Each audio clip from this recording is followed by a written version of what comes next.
One of the subjects that James talks about a lot is the subject of the tongue.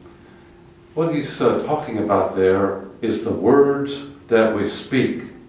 He is mindful of the great power of the tongue. He wants us to understand that so that we use our tongue responsibly.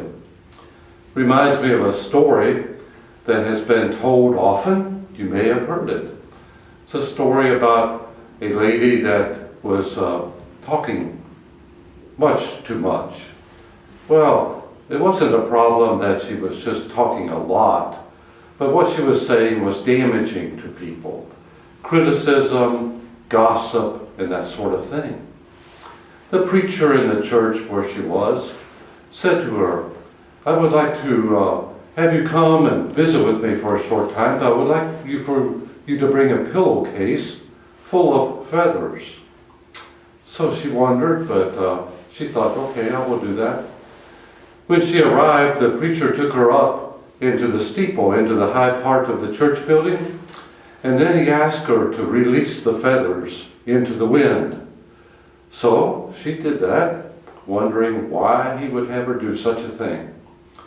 So after they had observed the feathers flying about and scattering in every direction, some of them for quite some distance, he said to her, now go and gather up all of the feathers and put them back into the pillowcase.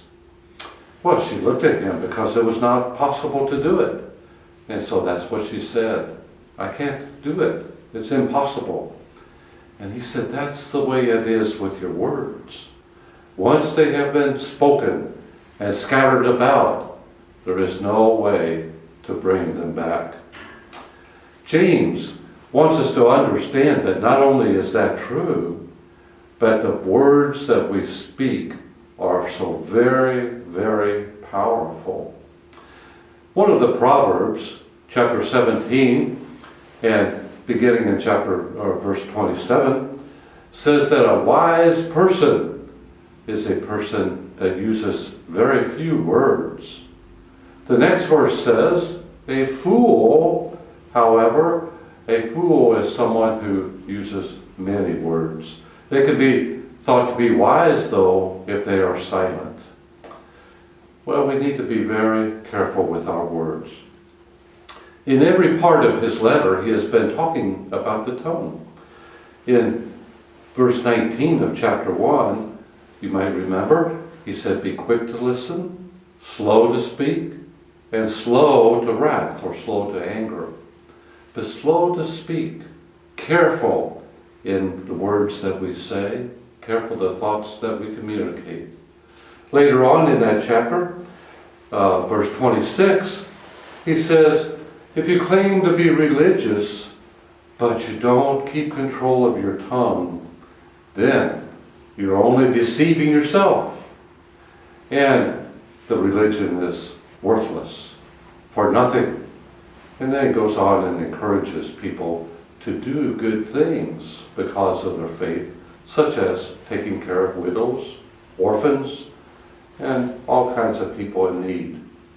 In chapter 2, he reminds us in verse 12 that we're going to be judged on the things that we say. So he wants us to be careful about the things that we say. In chapter 3, he devotes most of the chapter to a discussion of the tongue, and especially the negative power of the tongue. Now, James is fully aware of the positive power of the tongue too, but the negative power is what he is so concerned about. It must have been quite a problem among the people to whom he was writing. That problem being the misuse of the tongue, using it for criticism, using it for judgment, using it to deny mercy to people. So he wants us to be mindful of it. But before we look at that, let's be reminded too that in chapter 4 he's going to talk about the tongue. He's going to mention in verse 11 that we do not slander with the tongue. And then in chapter 5, he's going to mention too that we should not grumble with the tongue. We'll talk about that. grumbling and how the Lord looks at grumbling. But first, chapter 3, James uses the power of words to communicate to us about the tremendous power of words.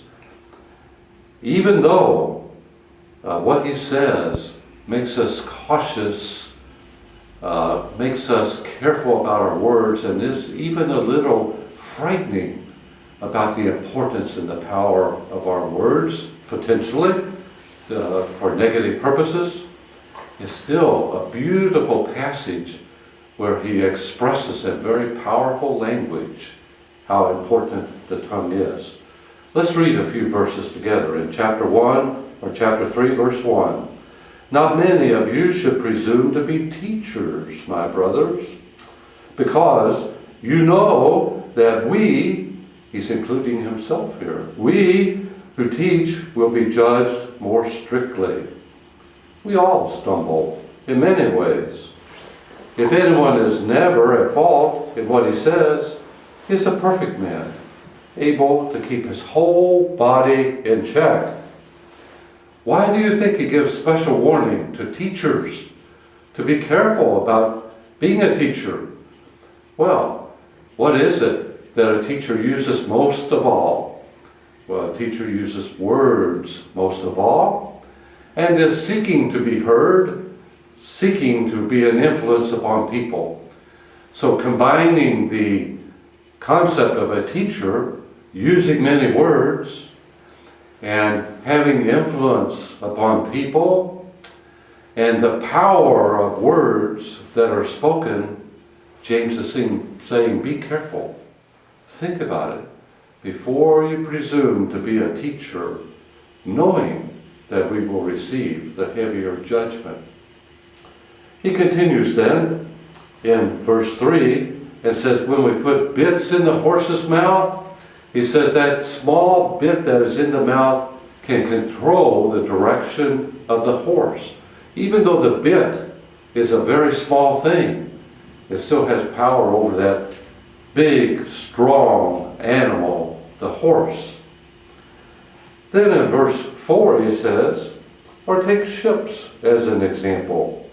Although they are so large and driven by strong winds, even so, the rudder of the ship, a very small part of the great ship, that small rudder can set the direction of that ship. He's making the comparison to the fact that the tongue is such a small part of our body, and yet it can set the whole direction of the body and have such a powerful influence. If someone were to ask us, what is the strongest part of your body? Very few of us would say, oh, I think it is my tongue. That's the strongest part of my body. But it is the strongest part in terms of the power upon other people, the influence upon other people. It can be a great power for good or a great power for evil. Let's notice in verse 5 and 6 what he says and the language that he uses, the powerful language. Verse 5, likewise, the tongue is a small part of the body, but it makes great boast. Consider what a great forest is set on fire by a small spark. The tongue also is a fire, a world of evil among the parts of the body. It corrupts the whole person, sets the whole course of his life on fire, and is itself set on fire by hell. Do you think he is trying to get our attention? Do you think he wants us to have great respect for the words that we speak? When you think about a small fire, it's setting on fire a whole forest. I looked at a picture just a few days ago of a forest that had been burned, completely burned. Nothing but parts of small stumps that could be seen that were burned, remains of limbs that were burned, all of it, a big area of blackness. And as I looked at it, I thought, what a beautiful forest it must have been.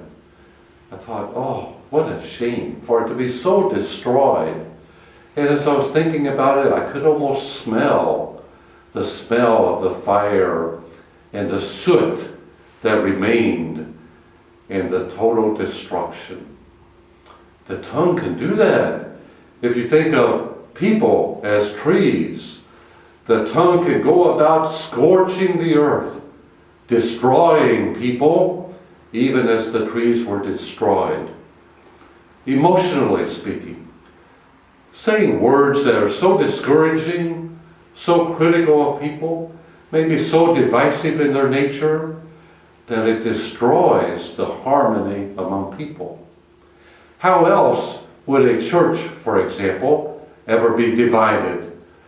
But if the tongue is used to set forth the disagreements, the arguments, the different points of view, which sometimes are held so strongly, not by the Bible maybe, but so strongly by the person, that they are willing to divide the church in order to have their way. Let's look at verses 7 and 8. He says, all kinds of animals, birds, reptiles, creatures of the sea, all kinds of them are being tamed and have been tamed by man. But no man can tame the tongue.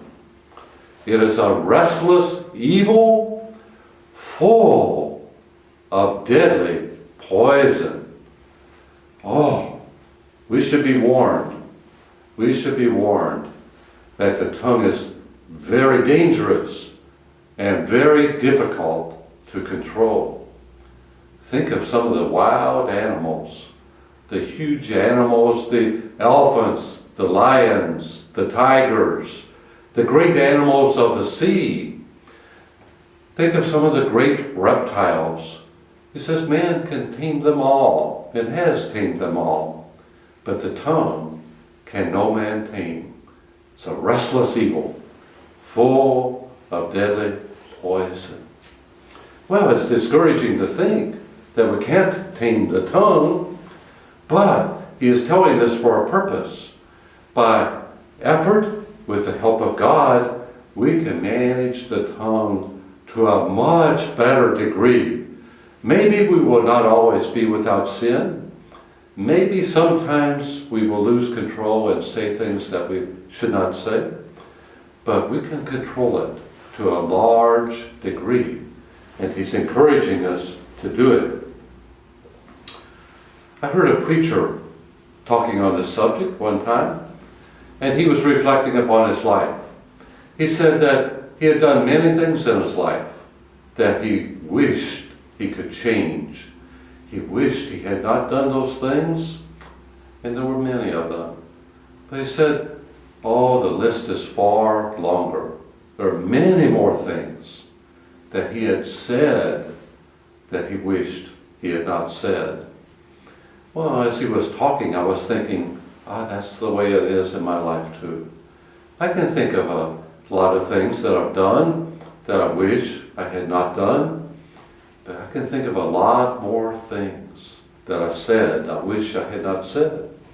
Some of them, when I think about them, I have a bad feeling in me. A chill goes down my spine, a nervous feeling because I'm filled with regret about having said the thing. And to think about it now is embarrassing and shameful. And I wish I could just erase the memory completely. Except that maybe it's good to remember some of these things in order to be encouraged to not make the same mistakes again. Jesus spoke on this subject too. What he has to say is very profound also. In Matthew chapter 12, and he's speaking in verses 33 through 37. I'm going to paraphrase what he said. Basically, he said that speech that comes from a person is speech that comes from the heart. He says it's not what goes into a person that corrupts the person. It just passes on through and no damage is done. But what comes out of a person can be corrupting and evil. He says a person with a good heart, good things come out of that person. A person with an evil heart, evil things come out of that person. Oh, it's very interesting to think about this because it tells us that we can know a lot about ourselves by the things that we say. If we will listen carefully even to ourselves, sometimes we will hear gossip, criticism, judgment, things, attitudes, and things that we are ashamed of, and that indicate to us that our heart is not pure. When we hear good things coming, encouraging words, helpful words, complimentary words that are sincerely spoken, then we can be encouraged thinking that, oh, our heart is not all bad. Our heart has a lot of goodness in it also. He's talking about this and it's saying that since it's from the heart that we need to guard our heart. When I listen to James, sometimes I think, oh, I need to be so careful not to let some of these words come out of my mouth. I need to stop them, even put my hand in front of my mouth to stop them before they come out. But when I'm listening to Jesus in Matthew chapter 12, I think, well, it's true. I need to stop them from coming out of my mouth, but I want to stop them before I even think about them, before I have the impulse to speak these words. I want to have a more pure heart so that there is not such a temptation to speak words that should not be spoken. The power of the word, the power of the tongue is spoken of throughout the Bible. In Proverbs chapter 6, beginning in verse 16 and going through verse 19, it begins like this. It says, there are 6 things that God hates. Oh, there are even 7. And then he mentions each of those 7 things. Well, looking at the list is very interesting to realize that 3 of those 7 things are about the tongue, about the damage we can do with the tongue. Different kinds of deception, and he says sowing discord or sowing division among people are the 2 things spoken of in 3 ways in that passage. So, we need to be on guard of our tongue. Proverbs, a book of wisdom, tells us that the misuse of the tongue is something that God hates. There's another passage that is a beautiful passage, and I like it because it talks about the power of the tongue, but not only for good, not only for evil, but also for good. Ephesians chapter 4 and verse 29 says something like this. Do not use harmful words, but use only helpful words, the kind that help a person in their needs and help them to be able to do better. So I have a choice. I have a choice, first of all, whether to speak or not to speak. And many times the choice should be just don't speak. Think about it some more before I speak. But when I speak, I have the choice, am I going to speak harmful words or am I going to speak helpful words? Or as Jesus was speaking, am I going to speak good words or am I going to speak evil words? It's a choice. And when we reflect back on our life, oh, wouldn't it be so much better to be able to look back and at least realize that most of the time I've spoken words that were meant to encourage and help people. in that only sometimes did I fall to the temptation to speak words that were just damaging, unnecessarily critical, causing division among people, causing anger perhaps among people. Only sometimes, maybe, did I fall to that temptation. You know, when I go to the doctor and I think I might have something wrong with me, I go to the doctor and sometimes the doctor says to me, "Let me see your tongue." And he wants me to open my mouth and stick my tongue out a little bit and say, "Ah," so that he can give a close examination to my tongue. I don't know, I've never asked the doctor, "What do you expect to see? How does the tongue look when I am sick? How does it look when I am healthy?" I don't know about that. But he can learn a lot about the tongue by looking at it. I wonder sometimes if Jesus were to walk in the room and he's going to talk to me about my spiritual health, if he might not say, "Let me see your tongue." Well, not in a physical way, but maybe in a way of, let's look at some of the things that you have been saying, some of the words that you have been speaking, some of the impact that you have had upon people by the things that you have said to them.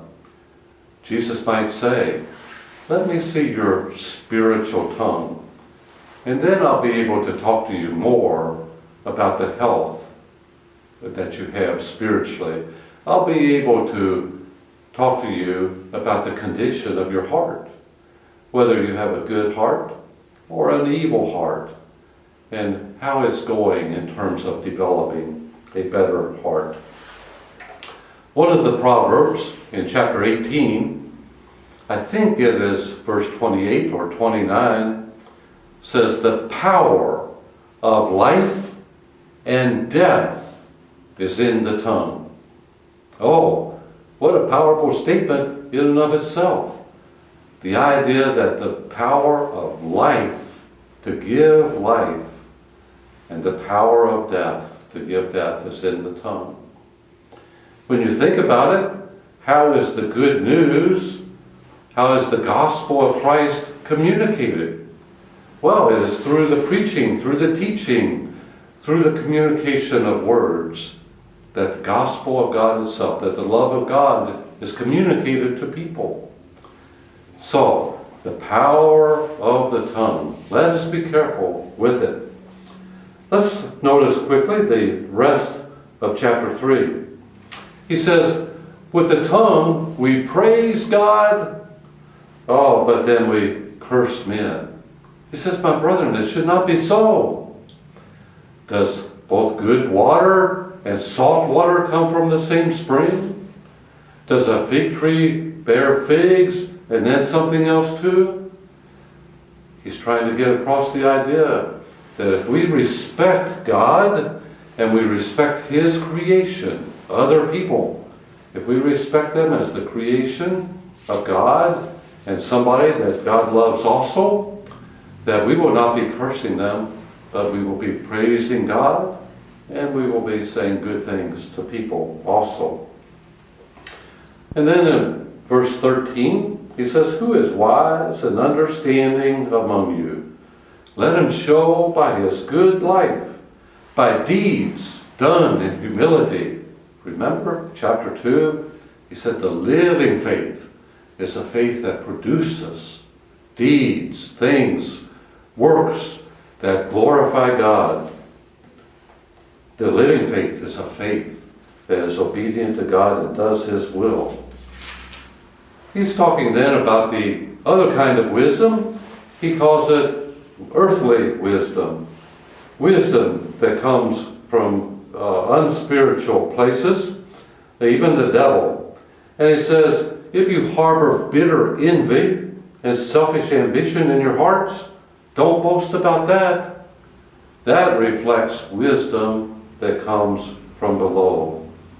It says where you have envy and selfish ambition, there you find disorder and every evil practice. But the wisdom that comes from heaven. Now let's think about this. The wisdom that comes from heaven. He's going to mention some qualities here. And let's imagine these qualities in the people that we know and think about what a wonderful thing it would be if all people were like this. The wisdom that comes from above is first of all pure, then peace-loving, considerate of other people, submissive, not only to God, but submissive to one another, counting other people to be more important than ourselves. It says it like that in Philippians chapter 2, verses 3 and 4. Full of mercy. Oh, what happens when I make a mistake? When I do something I shouldn't have done, I say something I shouldn't have said. Oh, I hope people will be patient with me. I hope they will have mercy on me and be willing to forgive me and not think of me as an evil person and not become angry and hateful toward me. The wisdom that is from below is filled with selfish ambition and is not helpful to people. We find disorder and every evil practice in the wisdom that is from below. But in the last 2 verses of chapter 3, he's going to be describing the wisdom that comes from above. And as we talk about that, we're going to find it's a beautiful thing. If we think about people around us and ourselves being filled with wisdom from above, what a beautiful place it would be, full of peace and harmony. He says, but the wisdom that comes from heaven is first of all pure, then peace-loving. Oh, wouldn't that be a beautiful thing if the world were filled with peace-loving people. Considerate of others, thinking about their needs, even counting their needs to be of greater value than my own needs.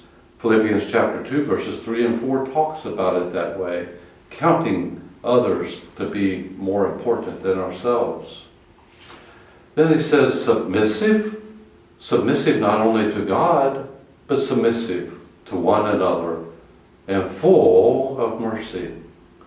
Oh, I love mercy, don't you?